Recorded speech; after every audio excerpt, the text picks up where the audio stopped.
China से एक और बीमारी बाहर निकल के आ रही है, जो ये वही बीमारी है जो 1300 में आपका यूरोप में आई थी। और जिसने यूरोप का कम से कम जो आपका 50% जो उसका पॉपुलेशन था यूरोप का, वो कम कर दिया था। वहाँ के लोगों की डेथ हो गई थी। इससे इसको ब्लैक डेथ के नाम से भी जाना जाता है। और एक डिओड्रेंट के ये जो होता है, ये आप एक बीमारी आ गया है यहाँ पे, कहाँ चीन पे आ गया। और चीन पे आप जो ये आया है उसको क्या, कौन सा बीमारी, ये ब्यूबोनिक प्लेग है। और बैक्टीरिया या यार्सिनिया पेस्टिस के द्वारा ये फैलता है। तो चलिए जानते हैं इसके बारे में, हम लोग डिस्कस करते हैं क्या है और क्या चीज़ है, इसके बारे में हम लोग आज डिस्कस करते हैं। तो चीन में आ गया है कौन, ब्यूबोनिक प्लेग आ गया, इसका खतरा बढ़ गया। यही वही ब्लूबोनिक जो आपका जो फ्लेग है वो कब आया था, 1300 में आया था। और इसी को ब्लैक डेथ के नाम से भी जाना जाता है। यूरोप में ये कितना 50%, काफ़ी बड़ा नुकसान हुआ था उस समय इस चीज़ को लेके। और उस समय चूंकि हम लोग के पास क्या थे, एंटीबायोटिक्स नहीं थे उस समय के समय। आज के समय में तो जो टेक्नोलॉजी काफ़ी ज़्यादा फास्ट हो गई है और हमारे पास बहुत सारे एंटीबायोटिक्स है। उस समय एंटीबायोटिक्स नहीं थे, जिसके कारण जो यूरोप में थे कम से कम 50% जो वहाँ के शताब्दी थी, वो जो जनसंख्या थी वो आधी हो गई थी, उसका जो पॉपुलेशन आधी हो गया था। तो बात करें जो ये ब्यूबोनिक प्लेग है, एक अत्यधिक संक्रामक और घातक बीमारी है जो ज़्यादातर रोडेंट्स क्या होता है, एक प्रकार का चूहा होता है, उसी से फैलता है। और जो हम लोग का WHO विश्व स्वास्थ्य संगठन है, वर्ल्ड हेल्थ ऑर्गेनाइजेशन है, उसके अनुसार यह बीमारी बैक्टीरिया यार्सिनिया पेस्टिस के कारण होती है। कौन सी बैक्टीरिया, याद रखिएगा, बैक्टीरिया यार्सिनिया पेस्टिस के कारण होती है। और इसी ब्लैक डेथ के नाम से भी जाना जाता है।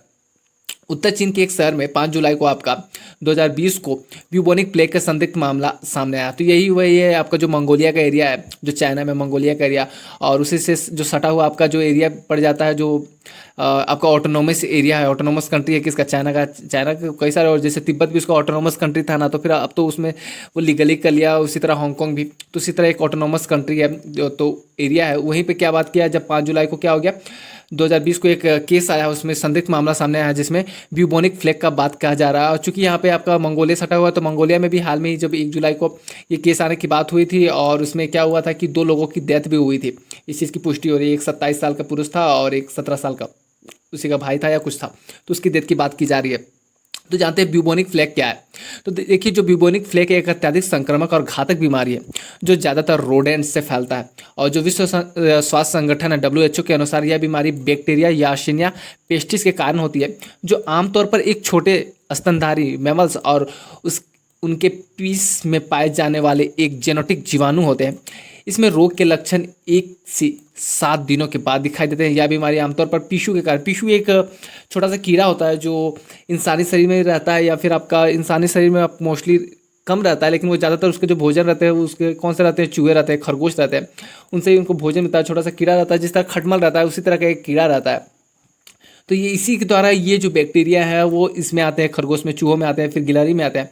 और जब ये चूहे जब हमारे संपर्क में आते हैं, इंसान के संपर्क में आते हैं, जो जो बैक्टीरिया है वो इंसान के संपर्क में आते हैं, और जिसके कारण इंसान संक्रमित हो जाता है। और ये भी बात कही जा रही है कि ह्यूमन टू ह्यूमन ट्रांसमिशन हो सकता है, संक्रमण हो सकता है ह्यूमन टू ह्यूमन। क्योंकि देखिए, आपका जो संक्रमण हो रहा है ये थी जो चूहों से लेके कहाँ से संक्रमण हो रहा है, आपके इंसानों में संक्रमण हो रहा है। लेकिन इसकी भी पॉसिबिलिटी है कि इंसानों से इंसान जो संक्रमण हो सकता है। इसलिए आज बहुत ही हाइजीन रहने की जरूरत है। WHO के मुताबिक ब्यूबोनिक प्लेग के लक्षणों में अचानक क्या हो जाता है, बुखार आ जाता है। इसके लक्षण में ठंड लगता है, सिर और शरीर में दर्द होता है और कमजोरी लगती है, उल्टी और मतली जैसे लक्षण शामिल होते हैं। शरीर में कई जगह पे सूज भी जाते हैं और पीठ में कई सारे अजीब से निशान भी बनने लगते हैं। इसमें क्या होता है ना कि जो आपका बॉडी रहता है ना, बॉडी का पार्ट काला होने लग जाता है, बॉडी का जो आपका स्किन है वो काला होने लग जाता है। देखिए, मध्य युग में ब्यूबोनिक प्लेग महामारी आई थी जिसे ब्लैक डेथ भी कहा जाता था। इसने यूरोप की आधी से अधिक आबादी पर सफाया कर दिया था। जैसे मैंने आपको बताया 1300 में आधी आबादी यूरोप की सफाया कर दिया था। ये जानलेवा बीमारी तो दुनिया में 3 बार हमला हो चुका है। इससे पहले यह बीमारी पहली बार 5 करोड़, यही जो आपका 5 करोड़ जो 1300 में आया, और दूसरी बार यूरोप की 1/3 आबादी, और तीसरी बार 80,000 लोगों की जान ले ली थी। ये बहुत बड़ा खुद में एक बीमारी था, क्योंकि उस समय हमारे पास उतनी टेक्नोलॉजी नहीं थी, उसके हमारे पास नॉलेज नहीं था। साल 1970 से लेकर 1980 तक की बात करें तो बीमारी को चीन, भारत, रूस, अफ्रीका, लैटिन अमेरिका और दक्षिण अमेरिका देशों में भी पाया गया है। और साल 2010 से लेकर 2015 के बीच में लगभग 3248 मामले, और जिनमें से क्या हुआ था, जो आपका 584 लोग थे उनकी मृत्यु हो गई थी। तो यह अपने में एक बहुत बड़ी बीमारी है, और साथ ही कई सारी मुश्किलों का सामना करना पड़ सकता है अगर ये बीमारी फिर से संक्रमण में आ गई, ट्रांसमिशन। लेकिन ऐसा होता है कि अभी अगर मान लीजिए एवरेज मान के चलो तो ये बीमारी लगभग साल में, अगर अमेरिका की बात करें तो 7 पेशेंट मिलते हैं अमेरिका से साल में, एक एवरेज के अनुसार। और ये एक साथ एक ही बहुत सारे देशों को प्रभावित नहीं करते, ये कुछ कुछ एरिया के हिसाब से डिपेंडेंट रहते हैं और धीरे धीरे प्रभावित करते हैं कुछ कुछ एरिया को। सो आई होप गाइस कि आप लोगों को समझ में आ गया होगा, और अब बहुत ज़्यादा हाइजीन रहने की ज़रूरत है चीन के लोगों को भी, ताकि इस बीमारी से बचा जा सके। So have a nice day guys, bye bye, keep learning.